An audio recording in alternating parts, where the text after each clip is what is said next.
Señores, una coincidencia. Hoy se conmemora aquí en República Dominicana el Día del Médico. Y nosotros tenemos en el día de hoy un médico dominicano que nos va a hablar de su especialidad. Pero antes quisiéramos hacer una pequeña reseña de cómo evoluciona el hombre en este país, en todas partes, que ha tenido mucho que ver con la persona con la que vamos a conversar. Nosotros vamos a hablar con un dominicano que trabaja en Estados Unidos, es médico desde hace años, y es una de las primeras figuras en medicina de emergencia, emergencista, intensivista y medicina crítica. Vamos a hablar de ello. Complejo, la especialidad es difícil porque son de esas especialidades que hay que saber de todo y mucho de todo. Por otra parte, ¿quién es el invitado? El invitado es una persona que si al graduarse de bachiller no hubiese decidido ir a la universidad a estudiar medicina, hoy estuviera perfectamente en una de las sucursales de Payán, vendiendo sándwich como sus otros hermanos a la muerte de su padre. Juan Frías, fundador de las Barras Payán, una marca país.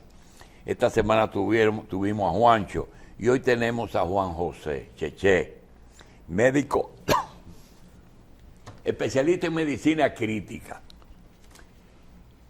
Decimos esto porque queremos también agradecer a Juancho que le envía a su hermano y a nosotros el desayuno de hoy. Ahí tenemos algunos... Pero doctor, no, pero espérese, Sí. Un producto elaborado en un hogar donde hay una persona que es un profesional prominente de la medicina, viene con un valor añadido también, de que, caramba, tiene un aval de salud, tiene también. No, el valor añadido son dos cosas diferentes. El que vino la semana pasada es el que se quedó con El negocio. parte del negocio, sus hijos, todo. Pero el doctor se fue y hoy es, porque lo bueno es que así como grande es Payán aquí, así él es importante.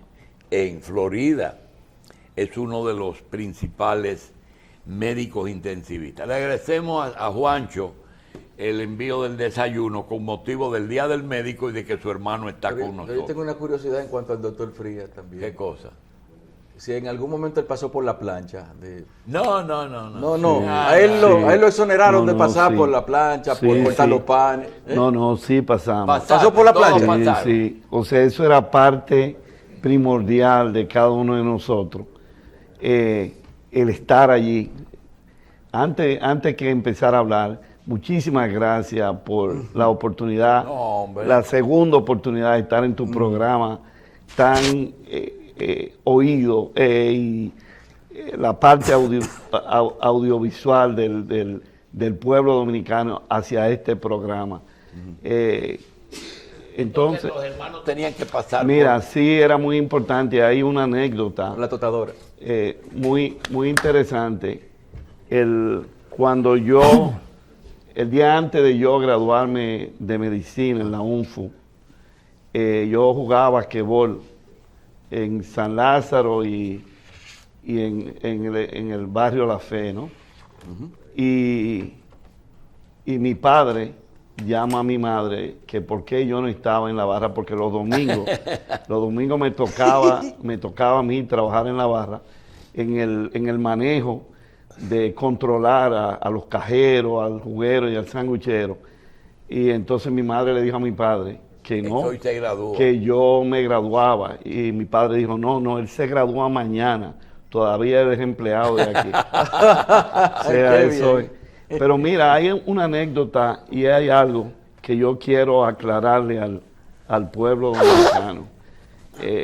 Barra Payán, en el año 1965, fue parte de la revolución, porque los americanos ocuparon el negocio de mi padre, la azotea, porque era el sitio más alto que había en aquella época, no solo para visualizar al palacio de la presidencia. Sí, pero te voy a dar una información. Esa esquina era la esquina que ellos decidieron que era el corredor para ir de la embajada al aeropuerto. Es decir, la San Juan Bosco y la 30 de marzo, en la misma barra Payán, había un contingente americano que no solamente era el sitio más alto, porque recuerda que en esa misma calle está el acueducto, el tanque del primer acueducto. La San Juan Bosco era la parte más alta de la capital. Por eso ellos se subieron en tu negocio. Sí. Así es que, y además esa esquina en el 65 era vital para ellos porque estaba el corredor que llevaba de la embajada al aeropuerto. Pero fíjate, eso le tomó aproximadamente 2 años, esa ocupación. Y mi padre, el negocio se fue a la quiebra, ¿no? Mi padre se lo cedió a unos amigos italianos que estaban al lado para que manejaran el día a día porque nadie compraba. El año antes o 2 años antes, mi padre había comprado una finca y debía una cantidad grandísima, 16,000, había pagado una parte y por primera vez yo vi a mi padre llorando en la mesa, porque dijo, mira, me fui a la quiebra, todo lo que trabajé, donde Nuna Weber y la Bombonera, ya no existe nada. A propósito de finca, en una época tú podías adquirir los jugos naturales para llevar, Sí. que eran producidos por ustedes en la finca. A veces tú Sí. comprabas un galón Sí. de toronja o de Sí. cualquiera de esos jugos producidos en la finca de la familia. Pero- ¿Qué te hizo estudiar medicina? Nada, algo, bueno, yo creo que en mi barrio, o sea, yo crecí en San Carlos, uno de mis grandes amigos fue Bernardo Prat, y Bernardo era el hermano Y de vecino de ustedes. sí, pero él era el hermano de la esposa de José Joaquín Puello, Oh, sí, de milagro. de Milagro. Y entonces yo, en esa ocasión, admiré mucho a José Joaquín, fue mi guía. Había venido de Oxford, de estudiar neurocirugía, y me interesé en la medicina. Y dije, bueno, vamos a ¿Qué te empezar. hizo irse a Estados Unidos? Yo siempre tuve, en primer lugar, todos mis profesores, desde William hasta Mariano de Filló, eran parte de los ¿El primer Estados lugar Unidos. que fuiste, a dónde fue? Fui primero a Danbury, Tú estuviste en Connecticut. Sí, yo Connecticut, hice donde Crown Winker estaba con William, Krawinski y el doctor Herrera. Nilo. Nilo. Entonces yo hice 1 año de patología, pero era para entrar al sistema, porque en aquella ocasión se habían robado los exámenes aquí en una de las universidades, habían cerrado universidades y para los criollos era imposible. Y me entrevisté con Nilo. Nilo no me quería aceptar porque él entendía que yo no quería hacer patología. Gracias a Krawinkel entré a hacer Al servicio. patología. Hice 1 año y después Nilo me ofreció medicina nuclear. Terminé 2 años de medicina nuclear. Cuando completé... ¿De qué año estamos hablando? estamos hablando del C81. Sí. Después me fui a Nueva York. Estamos hablando de 40 años. Sí, de 40 años. Sí. Después me fui a Nueva York, hice medicina interna. Bien. Pero la medicina interna no me apasiona, pero mi gran pasión era la medicina de emergencia. Pero esa medicina de emergencia nace en el momento en esa época que tú estabas. Nace en esa época, ya yo había tomado los boards de medicina interna, lo había pasado, y entonces me fui a picotear a la emergencia. Bien. Y me entusiasmé. Doctor, ¿tiene BOAR en algunos estados? Sí, o sea, tengo board en la ciudad de Nueva York y en Miami. Bien. Vamos a hablar entonces de la medicina. Doctor Juan José Frías es medicina crítica, pero es una especialidad que surge, digamos, en los últimos 40 años, que a veces confundimos, y yo creo que hay razón para la confusión, entre la medicina de emergencia y la medicina de cuidado intensivo, con un común denominador. El médico tiene que saber mucho de todo. Nos pasa, doctor, ahora mismo, con la seguridad social, de que hay un médico familiar que tiene que saber de todo y un médico internista que tiene que saber de todo. Pero hay un médico recién graduado, después que termina la pasantía, que cuando lo mandan nombrado para un pueblo, tiene que saber de todo.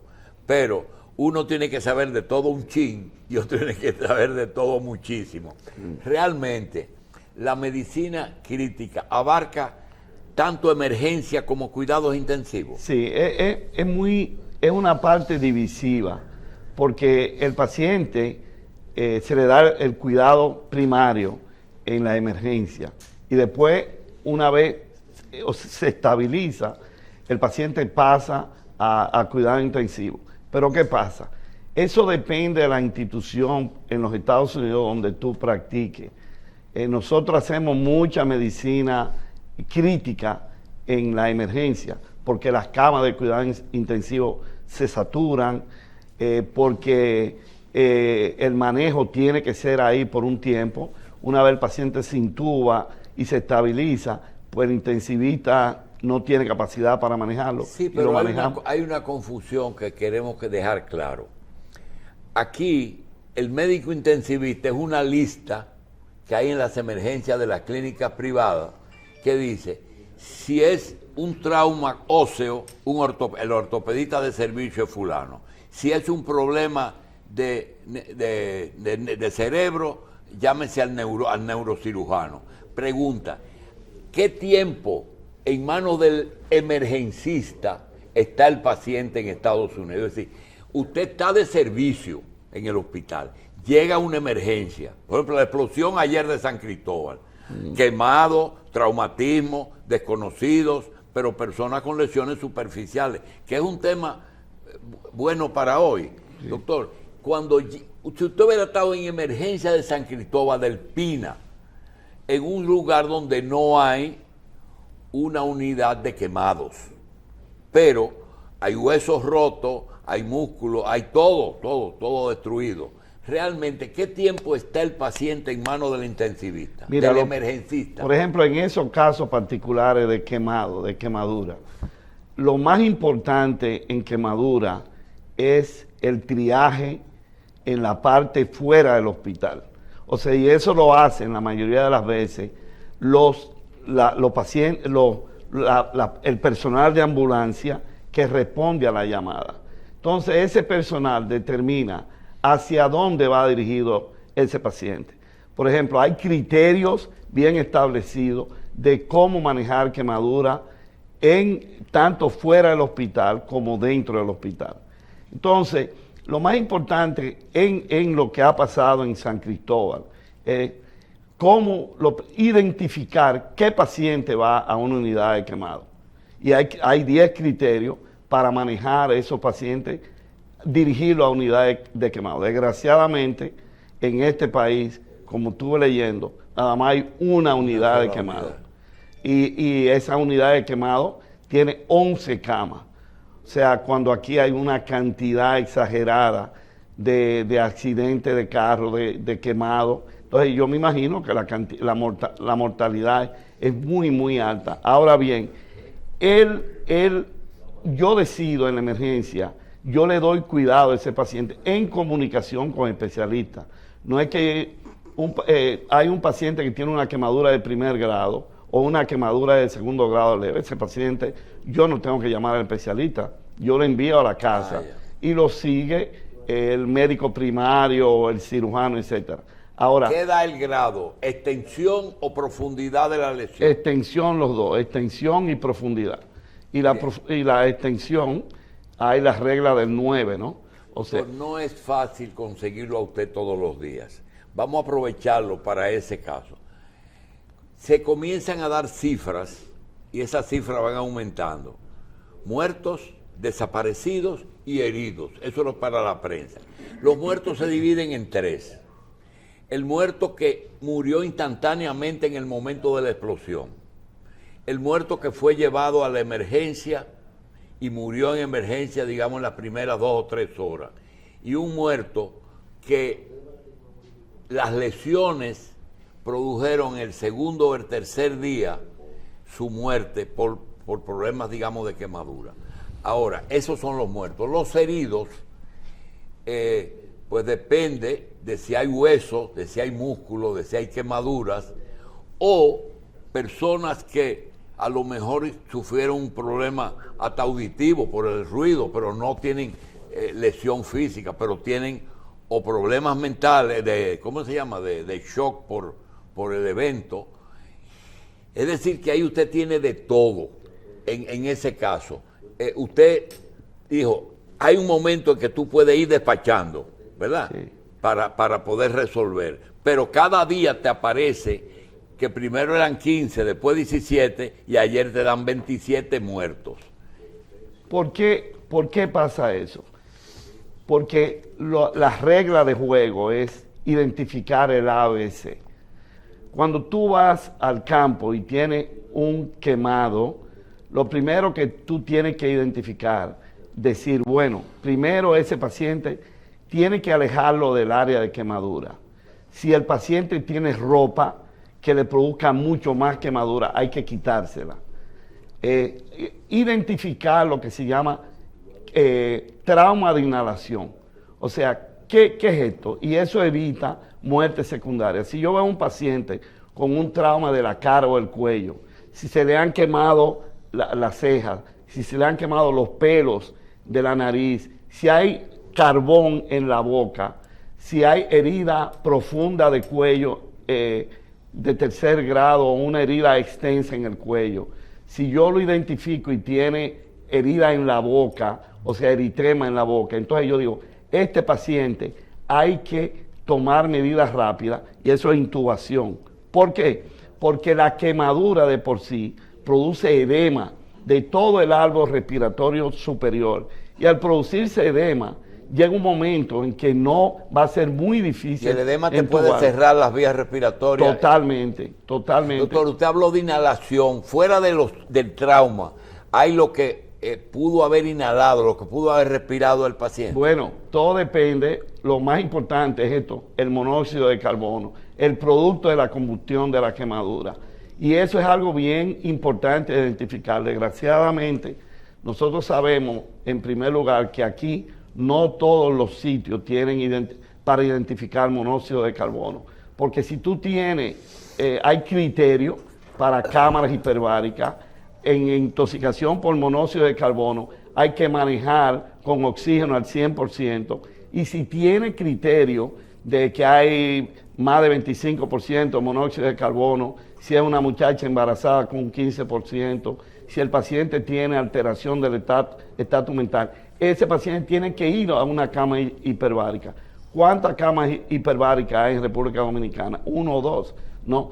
Entonces, eso provoca daños secundarios. Ahora bien, acuérdate que la quemadura viene acompañada con trauma. O sea, ese es el punto en que el intensivista funciona diferente a un médico general, y es que generalmente la muerte por una sola causa es difícil, porque una causa el médico la ataca, puede que muera, pero una causa es fácil de determinar. Cuando hay complicación en ese paciente quemado que tiene una superficie, posiblemente tenga inhalación de monóxido de carbono y adicionalmente puede tener pues fractura, puede tener en los pulmones, algo debe haber. ¿Cómo se determina las complicaciones? ¿Qué es lo que mata a la gente? Bueno, la complicación empieza desde el daño al aparato respiratorio, pero las complicaciones también son el daño hemodinámico. Esos pacientes necesitan líquido, dependiendo de la cantidad de superficie corporal quemada. hay manejo estricto de qué cantidad de líquido esos pacientes necesitan. O sea, se calcula de 2 a 4 cc por kilo por unidad de superficie quemada. Entonces, la mitad de ese líquido tiene que darse en 8 horas y la otra mitad en 16 Por eso horas. usted habla de que quitarle la ropa lo primero para determinar superficie lesionada. Correcto, correcto. Y además para que no haya mucho mayor quemadura. Doctor, en una quemadura solamente, en un paciente que solamente tenga quemaduras, ¿qué es lo que lo mata? En un paciente que tenga quemadura, Solamente quemadura, no inhaló, solamente quemadura. el líquido, que tú no se lo manejes bien, porque va a ser insuficiencia Y se renal. puede salvar una persona que le manejen bien los líquidos y que tenga una superficie corporal muy... Depende de la cantidad de quemadura que tú tengas. Ese paciente tiene que ir a una unidad de quemado. Hay que hacer injerto de piel dependiendo de la cantidad de quemadura que tenga. Ese paciente tiene que darle antitetánica. A ese paciente hay que manejar el riñón, o sea, hay que manejar la nutrición. Es un conglomerado de cosas que ese paciente necesita. ¿Cuándo cesa el trabajo del intensivista? ¿Cuándo comienza a pasarlo al cirujano, a lo otro? Bueno, eso es cuando el equipo. paciente está estable, cuando el equipo concluye de que ese paciente tiene que estar ya fuera de unidad de quemado, pero eso indica días y semanas y probablemente meses. Nosotros, por ejemplo, en el manejo de los pacientes en el septiembre 11, esos pacientes se iban a la unidad de quemado en los hospitales principales y duraban meses y años manejando al Y paciente. había muchos quemados en septiembre. 11, Muchísimo. Por explosión, de los aviones. por la combustión que hubo, por la exposición. Pensé que fue por el derrumbe. Y exposición también, la explosión del hidrocarburo con los aviones, ¿no? Dentro del edificio. Sí. Y por ende daño de todo lo que se inhaló. Los bomberos tuvieron daño permanente, los pulmones, por todos los tóxicos que inhalaron. Eso es desastroso, mucho desastre. Me preocupó mucho ver al personal de 911 sin mascarilla en San Cristóbal. Es terrible, terrible. Pero yo creo la otra parte que hay que discutir es no solamente la parte quemadura, ¿no? El manejo en este país de transfusiones sanguíneas. El banco de sangre. Según publica el periódico matutino, hay un déficit de 350,000 unidades de sangre en este país. O sea, nosotros estamos supuestos a cubrir un 4% de la población, tiene que donar sangre. Y la donación es de un 0.8%. Doctor, lo que pasa es lo siguiente, mire, yo no sé si usted lo vivió estando aquí, es que no se dice, no sé por qué, pero hay dos donantes. El familiar o el donante tradicional, que es apenas un 1% de las donaciones que llegan. Y la mayoría son personas que venden. Y el que vende, usted sabe quién es. Sí, sí. Pero hay que concientizar al país, no solamente en donar sangre, en donar órganos. Colombia tiene aproximadamente donaciones grandiosas. Es algo imperativo y es algo obligatorio, a menos que la persona rehúse donar. Y de ahí, por ejemplo, esas donaciones de piel. Mi hijo murió en Los Ángeles y él, cuando iba a hacer la licencia, una de las cosas que hizo fue, y no solamente él, todo el pueblo norteamericano, si yo decido donar, el día que yo voy a sacar mi licencia, le digo a la persona, bueno, yo voy a donar mi córnea y mi piel, o yo voy a donar pulmón, riñón, lo que sea. O sea que hay que establecer a nivel de Estado Dominicano, en primer lugar, incentivar y concientizar a las personas de que la sangre no solamente se dona para hacerse una cirugía, la sangre se dona para evitar una serie de catástrofes que pueden pasar. Hoy aparece una información que dice que muchos de los fallecidos tendrán las familiares que esperar 2 o 3 meses para su identificación. ¿De qué están hablando? ¿De ADN? De ADN, de que vayan al odontólogo y a través de lo que ese odontólogo le hizo en la boca, en dientes, se identifique. Por eso lo pueden y básicamente ADN. Justamente ayer,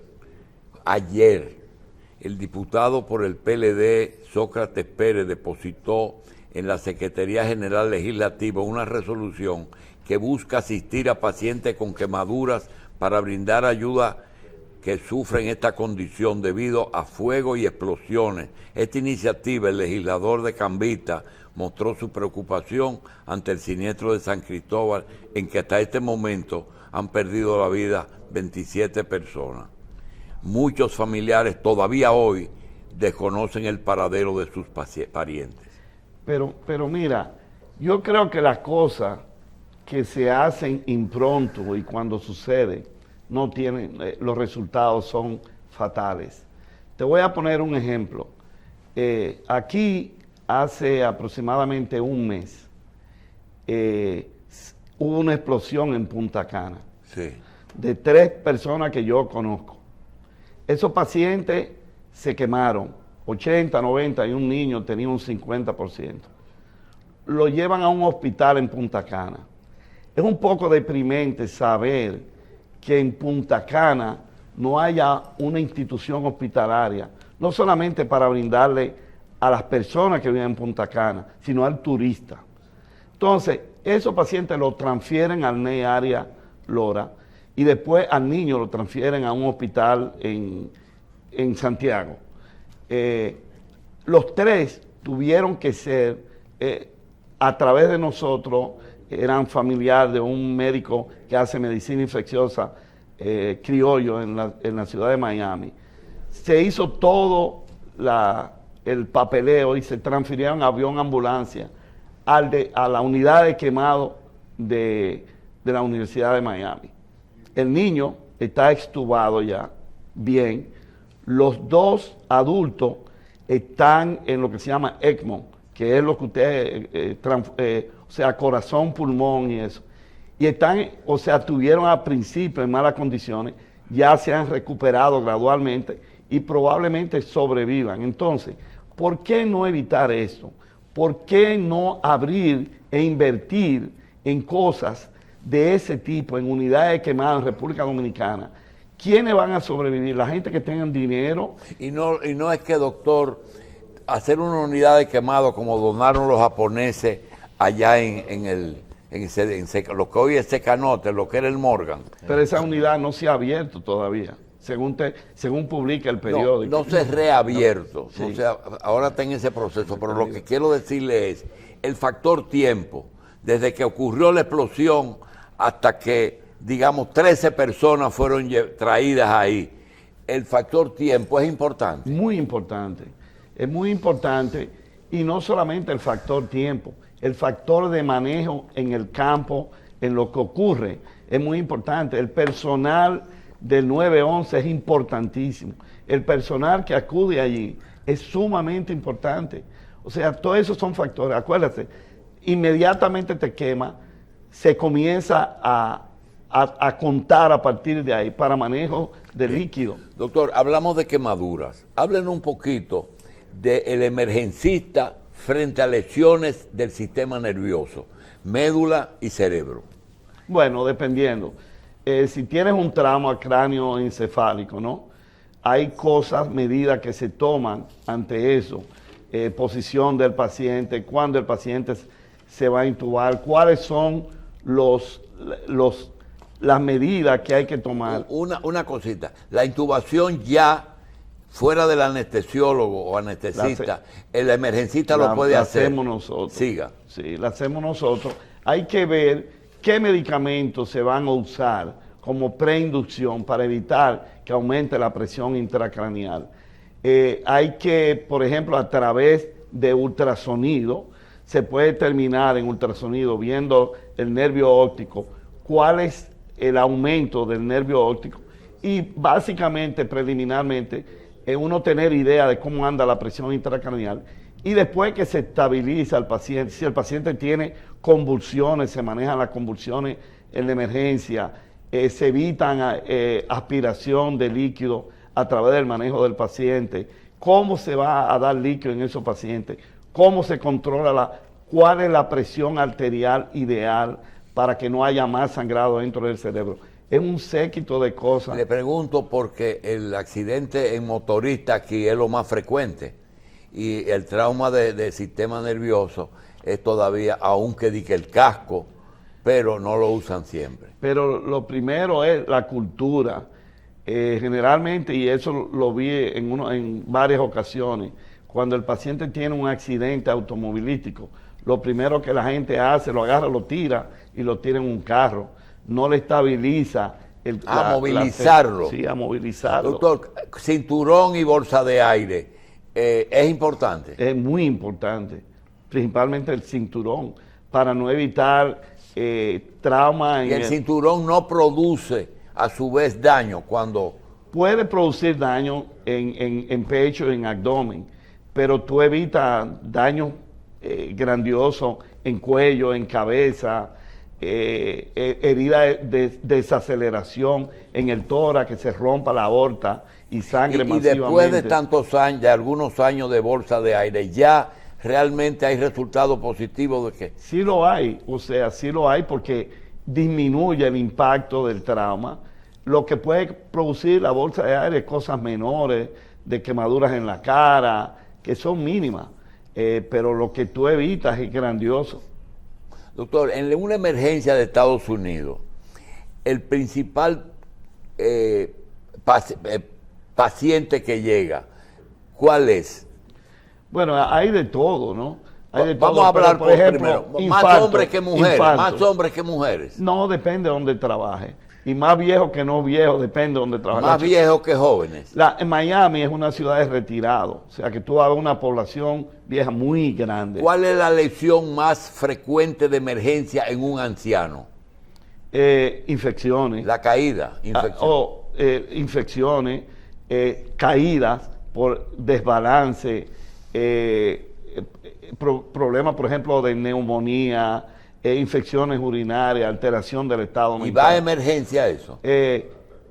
Ahora se ha disminuido mucho el que esos pacientes, porque ya hay clínicas que manejan esos pacientes y evitan que vayan porque le va a costar a ellos. Doctor, y te lo manejan en urgencia. ¿Es posible que los problemas de citas médicas para consultas que se han puesto tan lejos aumenta la frecuencia de la emergencia en Estados Unidos? Sí lo es, porque la medicina se ha convertido en un gran negocio en los Estados Unidos. Entonces el Estado, el gobierno federal le ha dado contratos a compañías grandes para manejar una cantidad de pacientes y evitar que vayan a las emergencias, pero terminan yendo.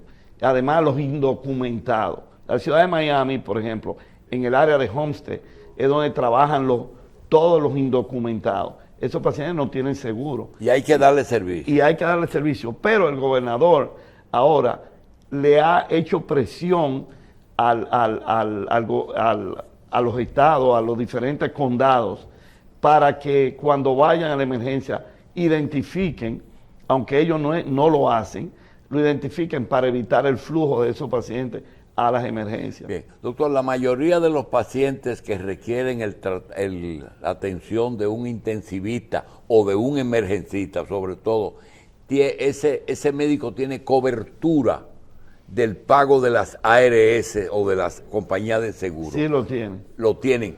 ¿En qué porcentaje? Casi el que llega está cubierto. Mira, o sea, tú dices el paciente o el médico. No, el paciente.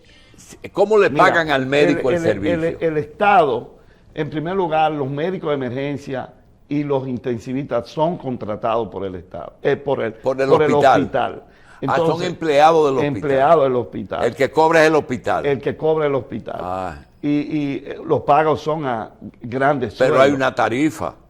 Sí, pero la aplican ellos, no la aplico yo. A mí no me pagan por paciente. A mí ¿Y hay ejercicio privado de medicina de emergencia? hay ¿o no? compañías que manejan las emergencias. Ah, ya. Hay compañías de médicos Hay corporaciones de que médicos. manejan las emergencias.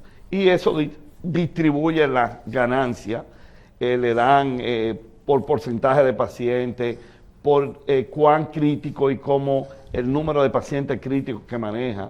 No es lo Doctor, mismo manejar. es una coincidencia, y le pido excusa porque lo estamos cargando, entonces me llaman, déjalo hablar, déjalo hablar. Si lo dejamos hablar, No, cogemos un tema. No, Mire, no.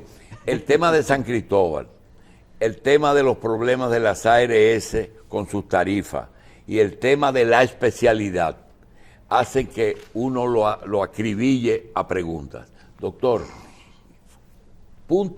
temas comunes del emergencista con el cuidado intensivo, es decir, ese paciente que no llegó de emergencia, sino de cirugía o de emergencia fue llevado a cuidado intensivo ya, ¿lo sigue atendiendo el mismo emergencista o esa es otra No, especialidad? Ya pasa, hay lo que se llaman hospitalistas.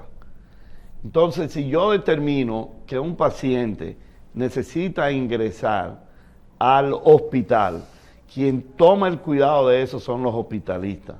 Entonces, si no tiene que ir a cuidado intensivo, se maneja en el piso y el hospitalista le dan un tiempo, las compañías Es el que va a una habitación, que no va a que va a cuidado una intensivo. habitación. Entonces, las compañías que manejan, acuérdate, el hospitalista lo está manejando, pero él tiene que evitar que ese paciente se quede un tiempo largo en el hospital, porque lo penalizan.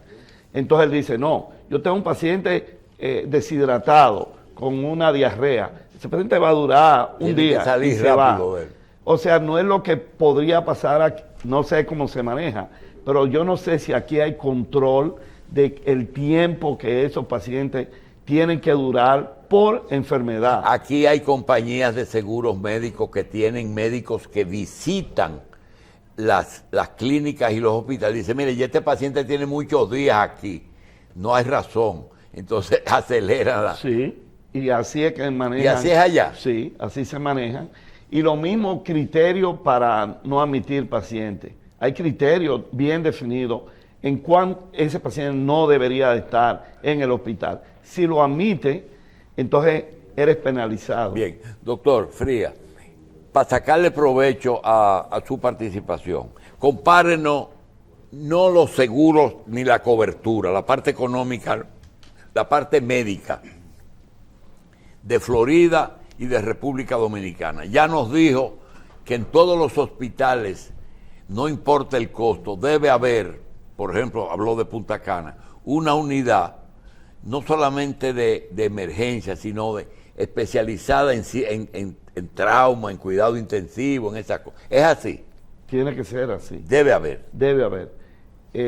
Y la otra parte, aunque no se use mucho. pero se puede usar y causa una catástrofe. Por ejemplo, yo te voy a poner un ejemplo de algo que pasó en una visita a Punta Cana. Había una boda, yo venía a la boda a participar y el padre de la Novia.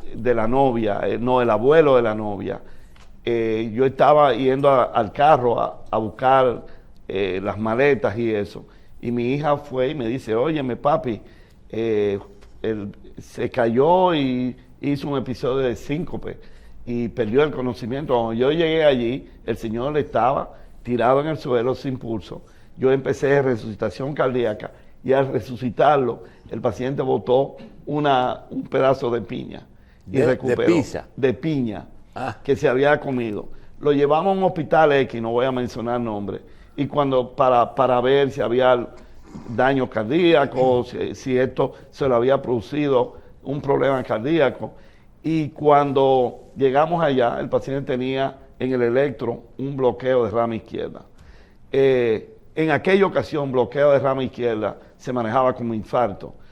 Y entonces, lo que inicialmente estuvieron allí con el paciente, no tenían conocimiento de cómo se manejan las cosas diarias, ¿no? Por suerte llamamos a los Estados Unidos, me mandaron el Electro y era el mismo Electro, un bloqueo ya viejo.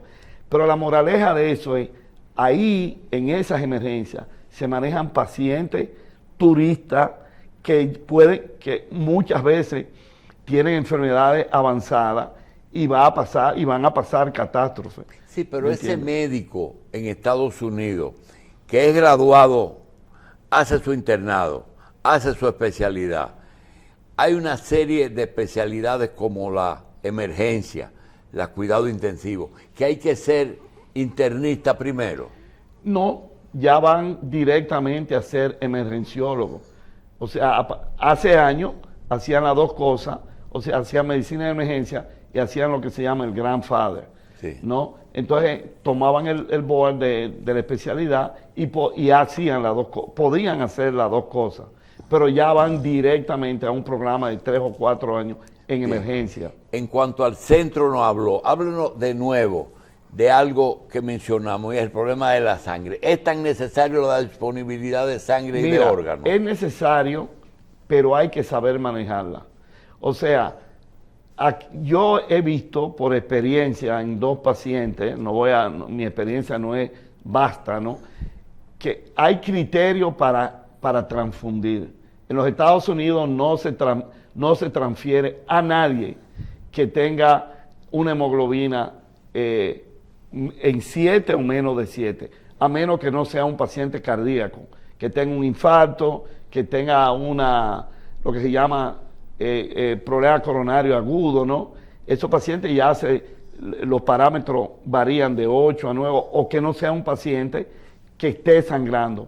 Pero a nadie se transfiere, a nadie, si no hay indicaciones, con una hemoglobina de 7 o menos. ¿Y por qué es esto? Porque los estudios han demostrado que transfundir tiene riesgo, primero de infecciones, tiene riesgo le está dando líquido a un paciente, por ejemplo, que tenga insuficiencia cardíaca, lo va a meter en fallo cardíaco. Además, las transfusiones, los estudios que se hicieron, no hay ninguna, o sea, no se gana nada con transfundirlo, comparándolo grupos por encima o por debajo de 7. O sea que hay que controlar la sangre, cómo se transfunde la sangre. El nivel de demandas por malas prácticas hace que 2 cosas. Primero, que todos los médicos tengan que hacer una inversión grande en seguros. Y segundo, que tienen que enfrentar también 2 cosas. A veces alguna gente hasta se retira antes por no estar, tan pronto tienen los medios de vivir, se van de la profesión para no estar en esa pendejada todo el día. Y lo otro es también el problema de que casi es una profesión y oficio de ciertos sectores, sobre todo legales, que se ocupan y te lo dicen, demandas médicas, se especializan en eso. Sí. Y a veces tienen hasta médicos que los asesoran. Doctor, en el caso de el médico aquí, en emergencia, que se puede producir algún tipo de práctica, dicen mala práctica, pero es a veces tratamiento inadecuado. Es decir, que el médico se supone que tenía que saber algo. La pregunta específica es la siguiente.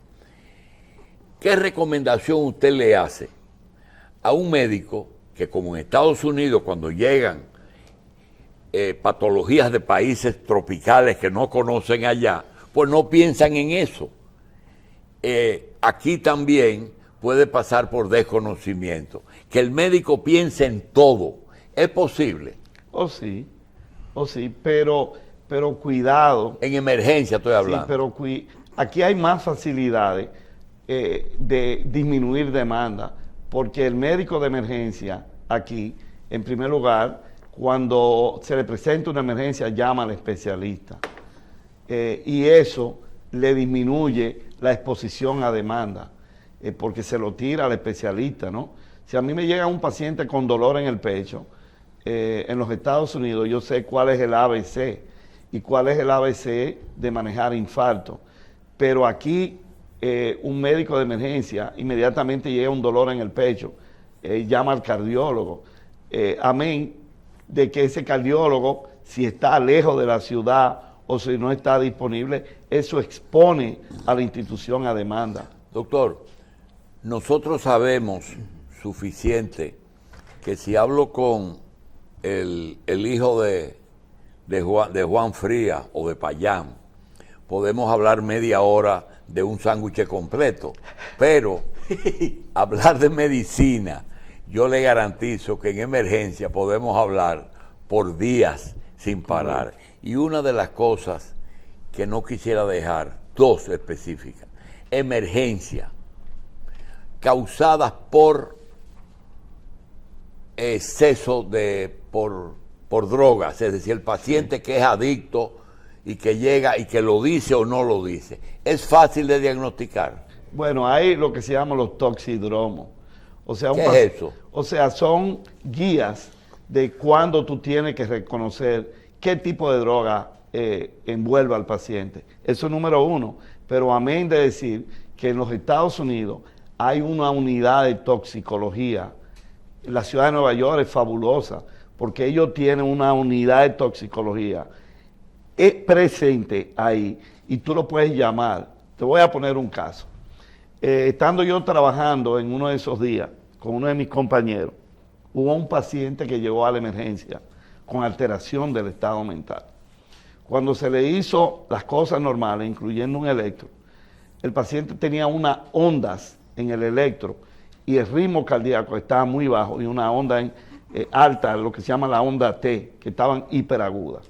Eso es sinónimo o de isquemia o de hipercalemia, cuando el potasio está alto. Él no sabía lo que estaba pasando y él le expone a la toxicología, lo llama, y le dice, yo tengo un paciente así, así, así, así. ¿Qué debo hacer?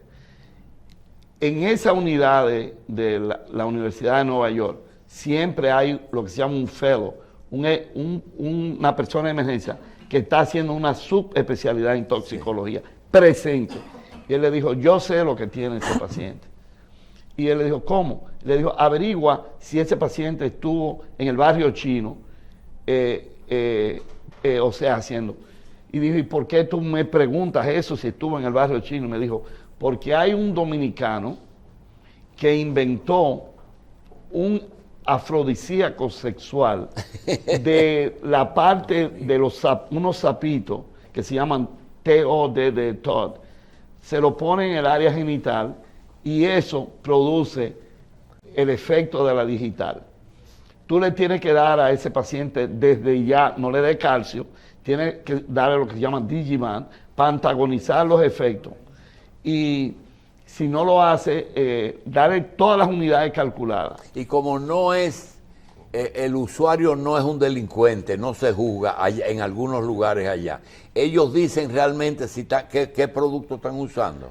Generalmente no, pero tú puedes saber, por ejemplo, un paciente te llega, o sea, en estado estuporoso, tiene la pupila contraída, tiene el oxígeno bajo y eso.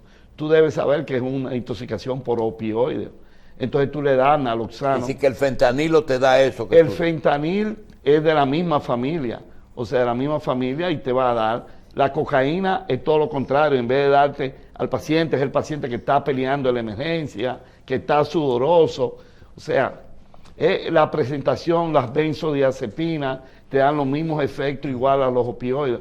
O sea, es una gama que tú con los toxidromos, tú puedes más o menos acercarte. Ahora, hay drogas que se inventan que tú no sabes lo que tienes. Doctor, usted está ejerciendo. Después de la pandemia han aparecido nuevas variedades de emergencia.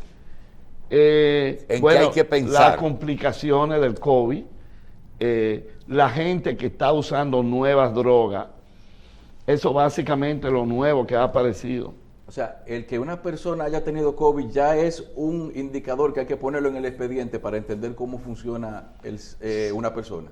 Sí, porque tú puedes tener... ¿Cómo tratarlo?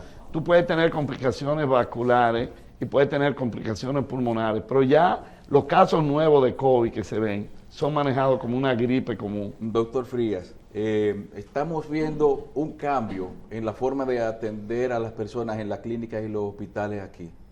Y según tengo entendido desde hace un tiempo, y usted que es especialista en Estados Unidos nos dirá si es que ese sistema de entrar al hospital no por consulta, sino por emergencias, es el modelo ideal de atención hospitalaria? Mira, yo creo que en este país se tienen que crear clínicas primarias en abundancia y sobre todo clínicas de urgencia en abundancia, porque eso evitaría el congestionamiento de la emergencia, pero hay que educar al pueblo. Si no lo educas al pueblo, ¿cuáles son? O sea, usted va a ir por una puñalada, o sea, usted no va a ir a una urgencia en el abdomen, si es una puñalada en un brazo, sí, pero hay que educar y hay que crear, inundar la ciudad capital de clínicas de urgencia, y eso evita descongestiona a las grandes emergencias. Hay que crear emergencia, hay que dirigir y entrenar al personal de 911 hacia dónde va el paciente. Si tú tienes un infarto, yo no creo que deberían de haber hospitales que tengan hospitales de manejo de infarto, hospitales de manejo de grandes Pero traumas. usted está hablando de emergencias especializadas. Bueno, es una emergencia en un hospital especializado. Acuérdate, la emergencia, los hospitales de emergencia en los Estados Unidos son nivel 1, que ahí te manejan todo, nivel 2 y nivel 3. Entonces el nivel 3 es casi igual a una urgencia, el nivel 2 es un poquitito más ¿Y la atención primaria dónde está? ¿En el hospital o fuera? La atención son o médicos primarios o compañías que manejan esos pacientes primarios. Compañías grandes, o sea, que manejan pacientes primarios. Bien. Doctor, nosotros queremos darle las gracias y despedirlo con lo siguiente. El seguro en Estados Unidos y aquí, por la información que usted tiene la misma cobertura para el médico. Para proteger al médico. Sí. Mira, hay hospitales que te dan cobertura a los emergenciólogos. Sí. Y te dan cobertura a lo que se llama la umbrella, o sea, el paraguas, que tú me demandas a mí y por yo trabajar en ese hospital, a mí no me pasa nada. El hospital te Sí, protege. Protege totalmente. Y si estás fuera de un hospital, Y tienes si que tener tu propio seguro. o lo tienes tú o la compañía que lo tiene te lo da. Te tiene que cubrir para las demandas. Y fuera de eso, para el médico que no está en hospitales, las tarifas son razonables. Pueden ser altas dependiendo del número de demandas que tú tengas. Si tú eres un paciente, un médico que te han demandado 3 o 4 veces, tu tarifa sube. Ahora, fíjate el fenómeno que pasa en la ciudad de Miami. Tú vienes donde mí, yo soy un médico primario, y yo te hago que tú firmes. Yo te pongo en la antesala de mi consulta. Yo no tengo seguro. Eso creo que el 90% lo tiene. Y tú no me puedes demandar. O no, te es más difícil demandarme. Porque tú firmaste un papel sabiendo que yo no tengo seguro de mala práctica. Bien. Eso pasa mucho. ¿Cuántos años tiene usted de ejercicio de medicina de emergencia? A 30 y pico. ¿En emergencia? Sí, en emergencia. ¿Y en el estado de Florida? En los Estados Unidos empecé en los 80. Bien. O sea, tengo todos los años del mundo. Doctor, ¿en qué hospitales usted le da servicio de emergencia en Florida? Ahora mismo yo estoy más trabajando en urgencia porque ya estoy muy viejito. Hay que bajarla. Estaba en Baptist y hace 2 o 3 años ya bajé a urgencia en una compañía privada.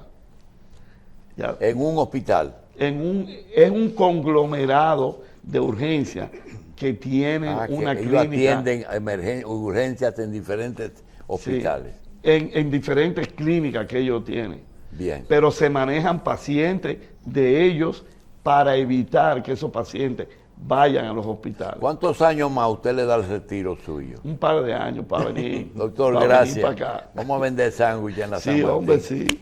Es la original. Sí, seguro. Es la En la original. Juan Bosco. Sí. Bien, gracias, doctor. Encantado. Doctor Juan José Frías, gracias por estar con nosotros.